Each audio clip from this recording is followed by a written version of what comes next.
I ran through the darkened corridors of the campus library, heart pounding, the echo of my footsteps a frantic rhythm in the eerie silence.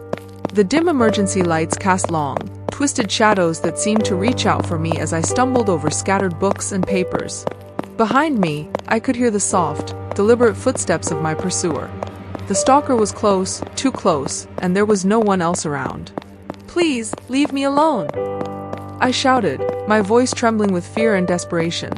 But there was no reply, only the relentless approach of those chilling footsteps.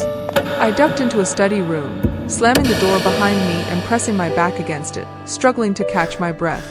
My mind raced back to the beginning of this nightmare, to the moment when the first signs of danger appeared.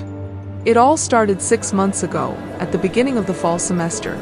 I was excited to return to campus, to the bustling life of university after the long, dull summer. The first week was filled with the usual excitement of seeing friends, attending classes, and settling into the rhythm of student life. But then, the messages began. At first, they were innocuous enough. Anonymous notes slipped into my dorm room or left on my car windshield. "You look nice today," one read.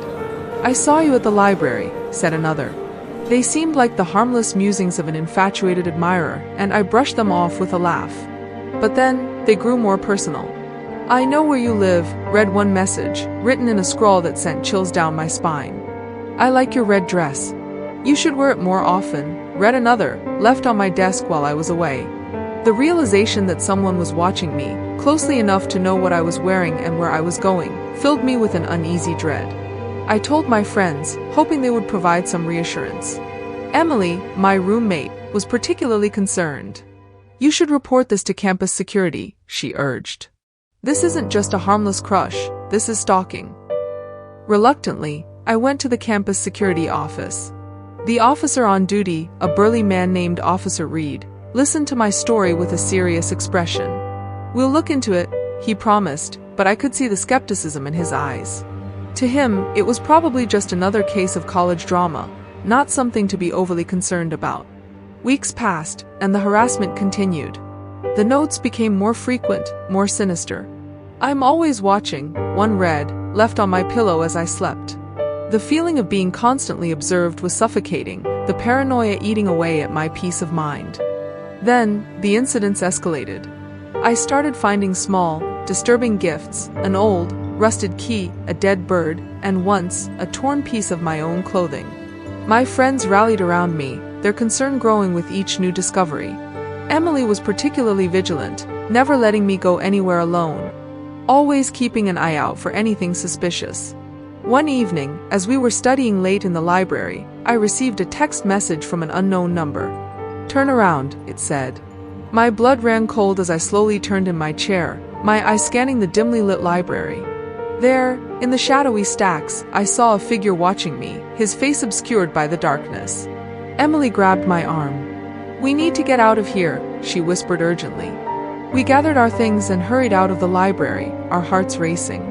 But the feeling of being watched never left me. I couldn't sleep that night, every creak and groan of our old dorm building making me jump. Emily stayed awake with me, her presence a small comfort in the oppressive fear that had taken over my life. The next day, I found another note, this one more chilling than the others.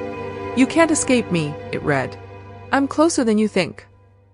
In a panic, I went back to Officer Reed, demanding that something be done. This time, he seemed to take me more seriously. "We'll increase patrols around your dorm," he said. "And we'll look into getting some cameras installed." But it wasn't enough. The feeling of being hunted grew stronger, the stalker's presence a constant, terrifying shadow over my life. I started skipping classes, too afraid to leave the safety of my room. But even there, I didn't feel safe. Then, one night, it all came to a head. Emily and I were in our dorm, trying to relax with a movie, when we heard a noise outside our window. Emily peeked through the curtains and gasped. "There's someone out there," she whispered, her face pale with fear. We called campus security, but by the time they arrived, the figure was gone. "It was him," I said, my voice shaking. "It was the stalker." Officer Reed nodded grimly. "We'll keep an eye on things. Stay inside and keep your doors locked."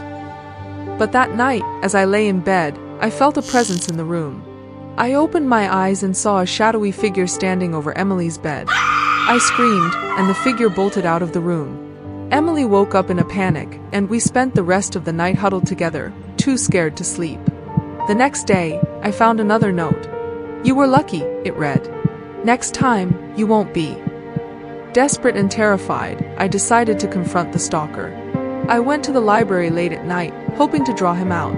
As I walked through the darkened halls, I felt his presence behind me, the hairs on the back of my neck standing up.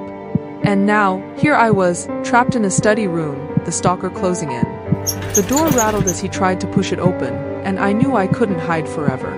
Gathering my courage, I grabbed a heavy book and threw it at the door, hoping to startle him. The rattling stopped, and for a moment, there was silence. Then, the door burst open, and the stalker lunged at me.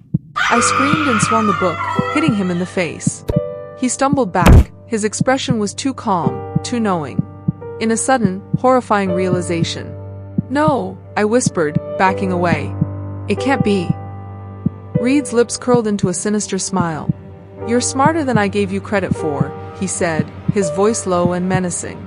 Panicking, I turned and ran toward my dorm. I needed to find Emily, to warn her. My mind raced with fear and confusion. How could Reed be the stalker? How had I not seen it? I reached our dorm, breathless and frantic. "Emily!" I shouted, bursting into the room. She wasn't there. My heart sank as I dialed her number, praying she was safe. "Where are you?" I asked when she answered. "I went to get help," she said. "The others are with me. We're coming back now." "Don't come back!" I screamed. "Reed is the stalker. He's the one." There was a brief silence before Emily responded, her voice trembling. "Stay where you are. We're calling the police." I locked the door and sat on the floor, trying to steady my breathing. Moments later, I heard sirens in the distance. The Real police arrived, storming the campus, and soon they found Reed. He didn't resist, his eyes still locked onto mine as they handcuffed him and led him away. In the aftermath, the reality of what had happened slowly sank in. Reed had used his position to manipulate and terrorize me, his obsession driving him to dangerous extremes. It was over, but the memory of his cold eyes and sinister smile would haunt me forever. Even now, I can't shake the feeling of being watched, of shadows lurking just out of sight. But I survived. And with the support of my friends and the campus, I began to rebuild my sense of safety. The nightmare had ended, but its echoes would linger, a chilling reminder of the darkness that can hide behind a familiar face.